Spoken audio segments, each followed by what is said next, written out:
Well, maybe my first question there is for myself, for other entrepreneurs listening, CEOs, founders, um, what are questions we can ask ourselves to become objective about is the core of our machine really Yeah. as good as we think it is? Or, like how do we find out if our baby is ugly?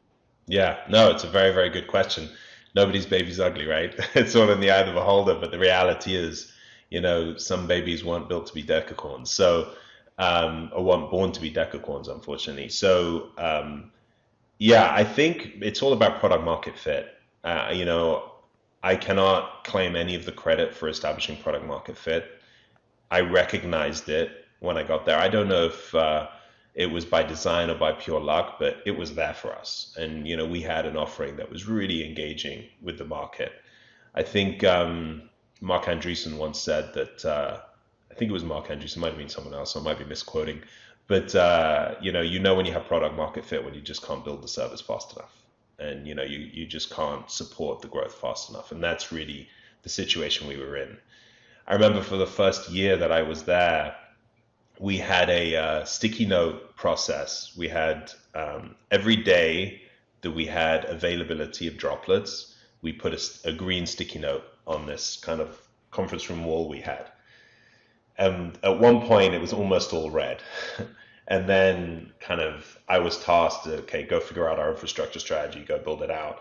And periodically over the next few months until we were like a quarter or 2 quarters out, it went from all red to slowly getting to all green. And we got to a place where we actually always had capacity. But for a long time, we just struggled to keep up with the amount of demand that we were seeing. And that is the most obvious example of product market fit. But how do you translate that into any other business, into any other environment? You have to think about your business. And I think if you want to be really, really reflective, take a step back and say, how much of a struggle is it for me to get people to use my product? If I'm actually struggling to get people to use it, then something's not quite right.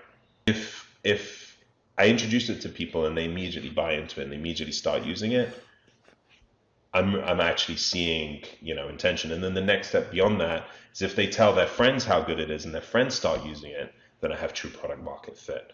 But I think it's as simple as that. And a lot of people go through a long period of time where they're painstakingly pushing to market to try and get the market to use their product without realizing that the reason why it's not actually catching wind and it's not actually moving is they've got to make adjustments to their product. They've got to get to product market fit. And I think that's one of the first things we look for when we're trying to invest in a company, but also one of the key things we can even help with, if we've invested early and we're helping a company kind of get through that, that hump, that early hump in their business.